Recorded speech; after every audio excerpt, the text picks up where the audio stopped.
Maybe you owe chocolate, and so. I can do this math. Gangster life. Just take the chocolate.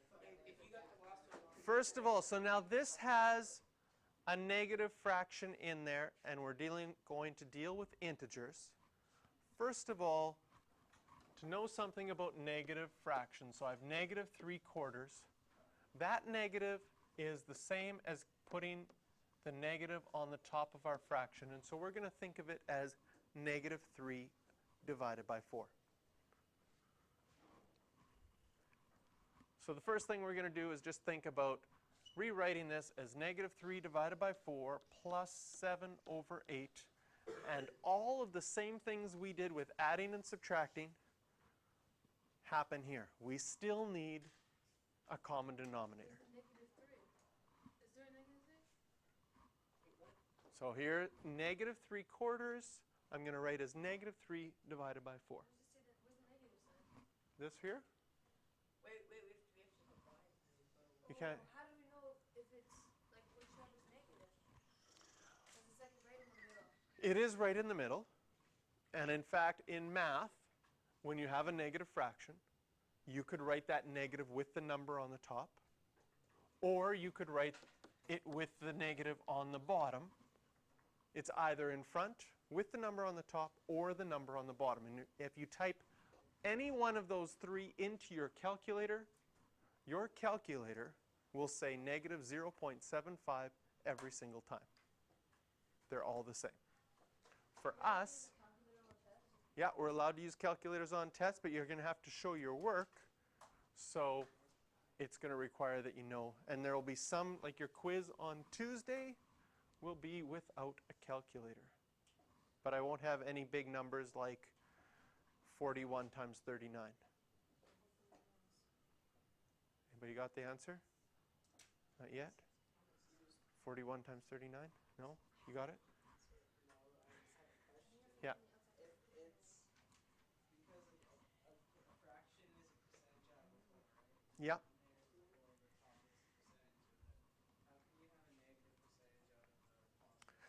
Well, what it will represent then is something that's gone. Maybe negative 3/4 stands for the fact that you owe 3 pieces of chocolate to your friend for a favor that you did. So we would write that as a negative to show that you don't have them, but you owe them.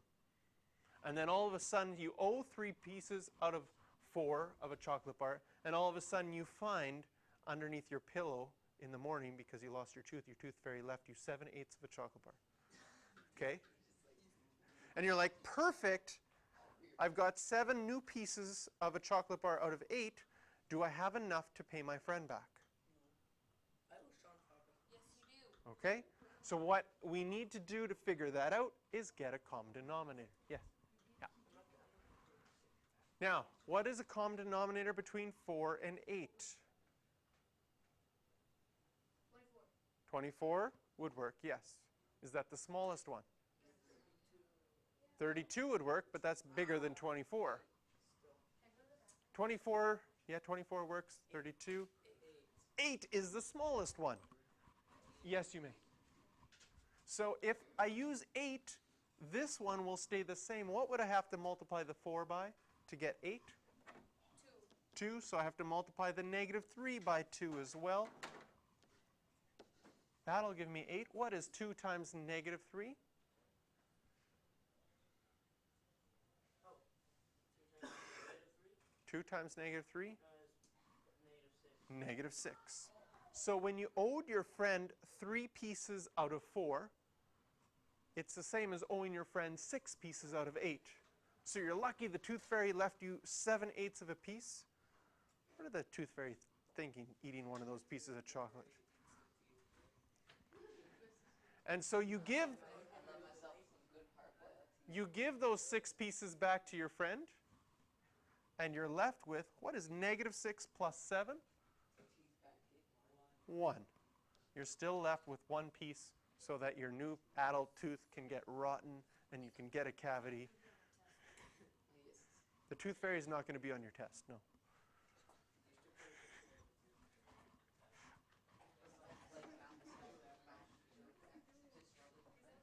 Okay, you ready to try one on your own with negatives? Ooh. Oh. Negative 3/5 minus negative 7/10. Go. Okay, first you put 5, then 10. Then you put negative 3 and negative 7. All right, so Then- we decided to move the negative up to the top. Excellent. Then, and times this by 2 because 5 times 2 is 10. We already have Okay, 10. good. Times it by 2 and 2.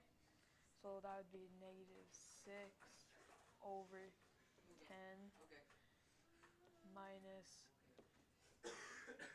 10 over 7. Good. So But now we have a common denominator.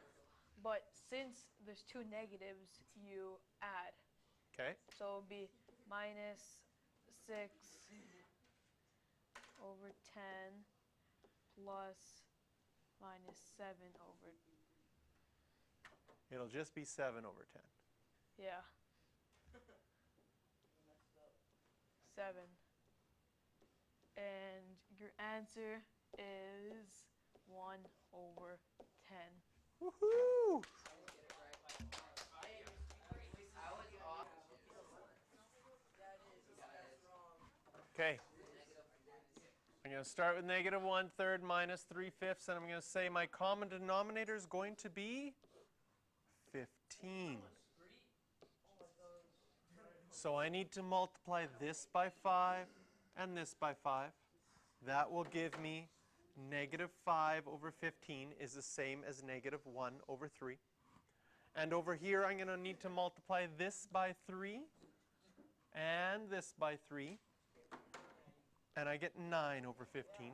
One of the things you always want to check when you write a new fraction, just do a quick check. Is 9 over 15 the same as 3 over 5?